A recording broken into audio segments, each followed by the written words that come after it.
Chris, part 4 for movie number 5 for our spooktacular, our Shocktober event for this year. We've got Halloween 5, The Revenge of Michael Myers. Last week we did Halloween 4, The Return of Michael Myers. This is kind of like the jumpstart of like this new little weird trilogy that they had going on, and the first of many attempts that the studio would do in an attempt to resurrect this franchise. Oh, the puns are coming back indeed, Chris. What are your thoughts going into this one, especially coming off of that last one? Yeah, so far I've really enjoyed my time spent with the first 4. And so, I have really no idea of where we're going with this one. I don't like to read ahead or look forward. I'm trying to experience this truly for the first time for the viewers. So as of now, where it stands, I'm really looking forward to it. See if that changes, though. Yeah, we'll see. The critical response that I've heard from this one kind of goes back and forth. So we'll definitely have to see from my stance. But I like the last one a lot more than I thought I was going to. So all of that and more, stay tuned.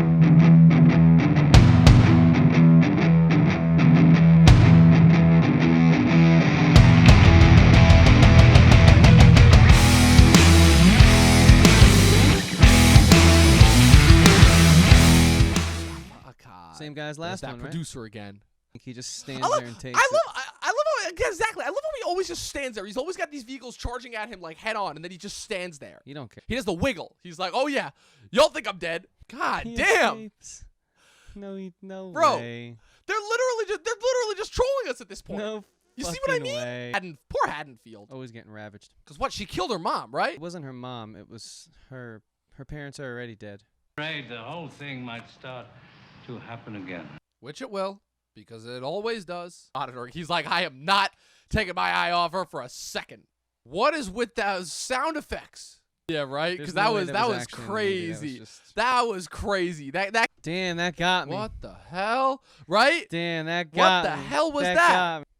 Okay, this is actually kind of impressive, the fact that he's dropping this many bodies during the day. I feel like that's a new record. He's going hard. It's like with every Halloween movie, they're like, okay, we need something new to shake up the typical formula. What could we do? They're like, with this one, they're like, okay, we'll have it take place during the day. He's a weird actor. Yeah.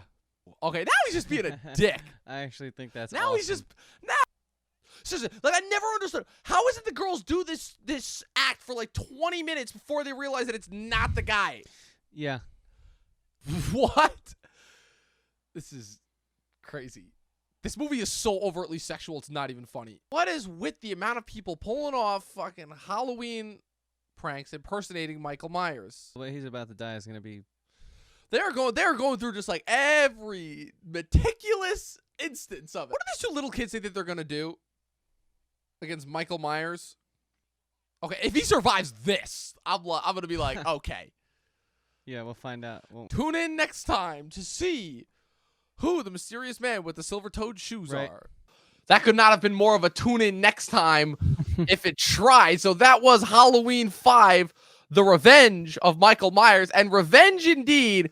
Chris, I'm not going to lie. I don't know how to feel about this one. Because on the one hand, it is just as schlocky and just as ridiculous and just as fun. Like, I feel like this is truly when these stopped being like Halloween movies and more so became like just kind of more just run-of-the-mill horror movies. But on the other hand, like the ridiculous points of this movie are just ridiculous, you know?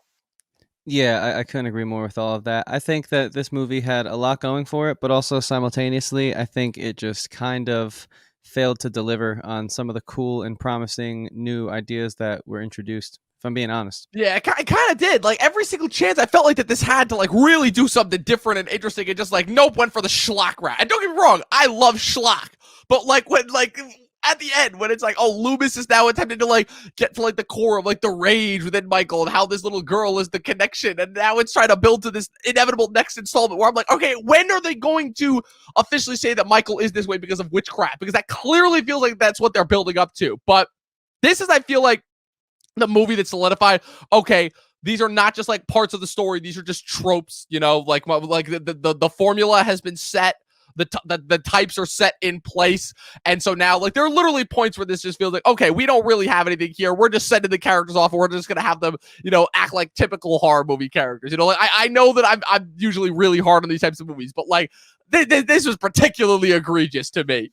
Yeah, I think I agree with all that, and I'll just add one final really point to that tune. Even Donald Pleasence couldn't really save this one in the way No, that he he really has in could. the past, He which is really, very really could. unfortunate. I still think his portrayal of Loomis is as strong as it ever is, but he just wasn't given enough to make it as impactful as in past performances. Yeah, For me personally. yeah, absolutely. Yeah. Now my question is, where does this stack in terms of like the reboot to you? Because right now it's between this and the reboot for my least favorite one so far, The reboot, you mean 4? the 2018 one. Oh, yeah, I think this is still better than the 2018 one. Yeah, By a long shot, yeah, because it I still agree. has that old school Hollywood feel. It's still very close to and does have some of the magic of the Right. first 3 Michael Myers films, and I think it's not a terrible outing, and I just think that they kind of cheated themselves of a successful movie with this whole cliffhanger, "Tune in next time," steel-toed, unanswered question character. It just, to me, felt like it felt out of character Yeah, for this franchise. So it's not like it wasn't horrible, but it also could have been done a lot better. I just think I think that it kind of I respect it for trying to do something new with like the cliffhanger and the hook, but I feel like that's also a given at this point that there'll be another one, and so Right. I don't really know why we needed to fully lean into that and leave such unanswered questions around a character who we just got like 1 or 2 profiles of. It's just weird. Yeah, It's just a little off-putting. I don't really understand what they're thinking with that, but I yeah, still think it's better than Halloween Kills. I mean, that yeah. movie was just atrocious in my Yeah. opinion. Yeah, that movie. Oof. Yeah. So with that being said, what's it called? That is Halloween 5, The Revenge of Michael Myers. I'm giving this, I'm not gonna lie, this I was not a fan of this one. I'm only giving this one 2 out of 5 stars.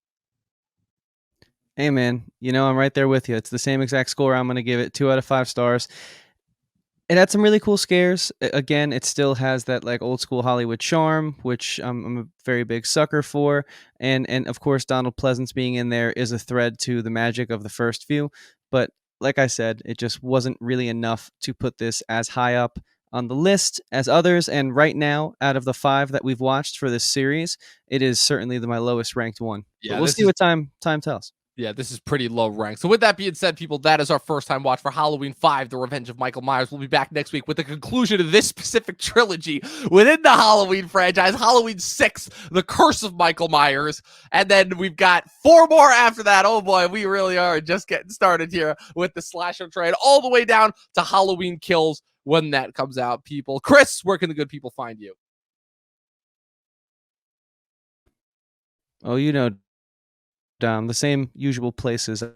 I haven't really switched it up a lot lately. So Instagram, Facebook, and Twitter at Christian Ivanko. And if you want to sort of find some other projects I have going on, well, you can hit the link in my bio on all of those platforms.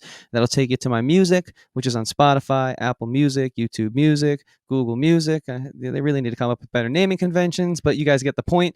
And of course, my other podcast, Talkin with Andrew and Chris, spelled the same way we spell it here, available on the same platforms that we're available here. Hope to see you guys there. Again, please subscribe, give this video a thumbs up. We're pretty much rolling through this series at this point, and we hope you guys are enjoying these videos as much as we have been enjoying making them. So yeah, we're counting down the days until Halloween, and it's been a lot of fun. So with that being said, of course, please follow us on all the social medias at Talkin TV Podcast, and last but not least, follow my friend Dom here. He's got some good witty posts every now and then. Maybe not as many as he used to do, but I hope they get back in rotation. Hey man, I'm a busy working guy. You guys, of course, can follow me all the same spots at Movie Nerd Reviews on Facebook and Instagram, and of course, follow the podcast pages, Facebook and Instagram at Talkin TV Podcast. Be sure to also click the subscribe button, click the like button, click the bell next to it. Get notified every time we put up new content. You guys know the drill. We'll be back next week with Halloween 6, and as always, people, stay spooky and watch more fucking movies.